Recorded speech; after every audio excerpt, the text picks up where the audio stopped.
দিচ্ছে আমাকে, হুমকি দিচ্ছে। পথে বসে যাবো দেখি আমরা। দয়া করে আমাদের রেস্টুরেন্ট গুলো কিনবে ওর এত ক্ষমতা। অনি অনি অনি, এখন মাথা গরম করবার সময় নয়, বরং যে টাকাটা গেছে সেটা কি করে রিকভারি করা যায় সেটা ভাব। কোম্পানির এতটা লস বেয়ার করা সম্ভব নয় অনি।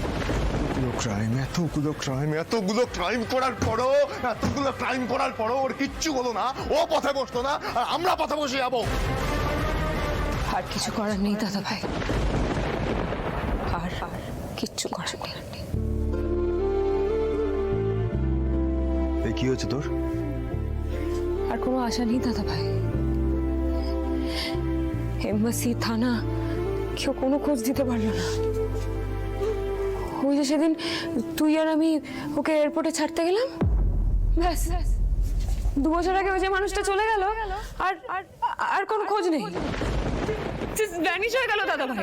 মন্দার যে ডুবে গেল, ওকে আমরা খুঁজেই পেলাম না, আর কোনোদিনও খুঁজে পাবো না আমরা মন্দারকে দাদা ভাই। শান্ত, তুই বস এখান, তুই বস বস বস, শান্ত হ তুই। আরে এমবাসি কি বলছে? বুঝতে পারছো না তোমরা কেউ বুঝতে পারছো না। আমরা আর ওকে খুঁজে পাবো না। যদি খুঁজে পাওয়ার হতো তাহলে এতদিনে একটা না একটা খোঁজ ওর আমরা ঠিক পেতাম, কিন্তু আমরা কিচ্ছু পাইনি এখনো। শান্ত হ, দাঁড়া। ঠিকই বলেছি, অনেকগুলো দিন হয়ে গেল। আমাকে একটু ভাবতে দে। অনি, আমার মনে হয় আমাদের কোনো উপরতলার সোর্স কাজে লাগাতে হবে। ও পারতো দাদা ভাই, আমরা পারি না। শ্যামলী পারতো, আমরা পারি না দাদা ভাই। আমাদের আর কিছু ভালো হবে না,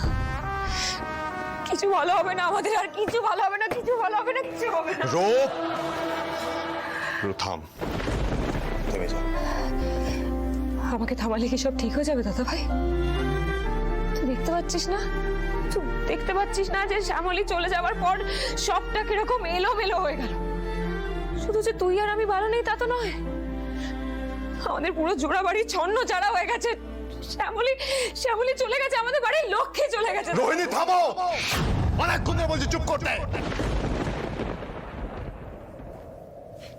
কাকে নিয়ে কথা বলছিস তুই?